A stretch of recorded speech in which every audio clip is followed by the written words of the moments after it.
দুনিয়ার বুকে সে যদি ইনসাফ প্রতিষ্ঠা করে থাকে, সে যদি জনগণের হকগুলো ঠিক মতো আদায় করে থাকে, কিয়ামতের ময়দানে আল্লাহ রাব্বুল আলামিন তার বেড়িগুলো খুলে দেবেন, তার জায়গা হয়ে যাবে জান্নাত। ফাহুয়া ফি যিল্লিল আরশি, তখন সে আরশের যে ছায়া, সেই ছায়ার নিচে আল্লাহ রাব্বুল আলামিন তাকে আশ্রয় দেবেন।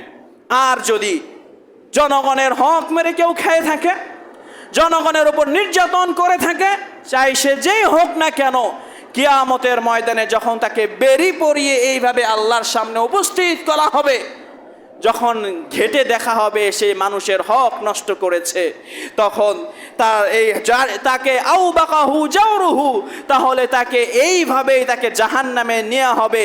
সে শৃঙ্খলাবদ্ধ অবস্থায়, বেরি পরানো অবস্থায় তাকে জাহান্নাম দেওয়া হবে। হাদিসটি হলো সহিহুল জামি' নামক গ্রন্থের 5696